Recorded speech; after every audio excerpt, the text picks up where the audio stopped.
Martens. I'm making a short video explaining some of the very basic parts of the hive. This is intended for my new buyers, and there's a lot of new people, and it's quite often probably seems like beekeepers are talking a different language, and that's partly because they do.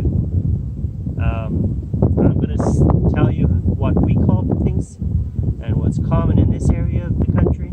It might not be the same somewhere else. So we're going to start at the very bottom. This is a bottom board.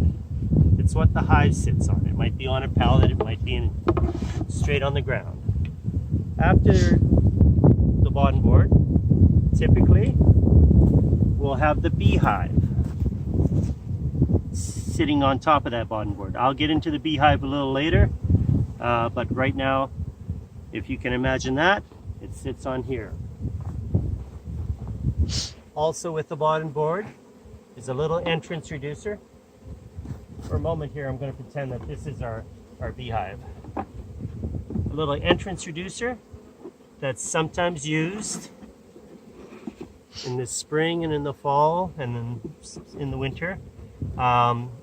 It just allows them to keep it a little warmer, and it allows a smaller area where they have to guard. So, and if this was a brood chamber in a hive, we would have a lid. These are the lids we use. It's not what everybody uses. It has a top entrance. It works for us.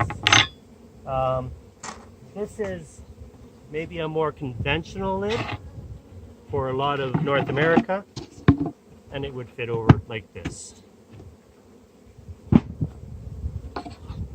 Our lids stay on the hive all year round. They're wintered outdoors, most of them, well, at least at some point in their life, and we need a top entrance, or we want a top entrance. Not everybody uses it. So next I'm going to go into, I'm going to explain this box. This looks very much like the brood chamber we talked about, where the bees live. But this particular one is a honey super.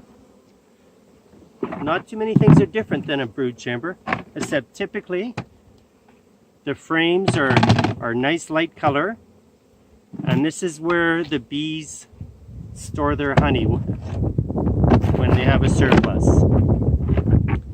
We have 10 frames in our operation.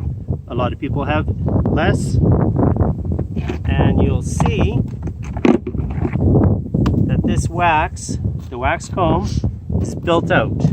When you sometimes buy new equipment, what you get is what's called foundation, and there's no built out wax.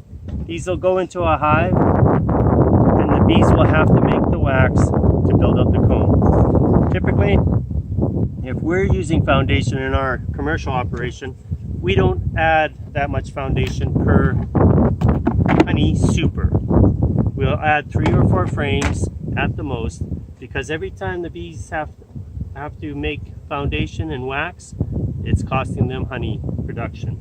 And if you were to put 10 frames of foundation on here, on top of your hive, you would cost yourself a lot of honey. So where else am I? This is a queen excluder. We'll explain that a little bit in the second part of this video. And while I'm here, this is a feed pail. Not everybody uses this kind of pail. We fill it with feed, sugar water of some sort. It gets inverted over top of our special little lids,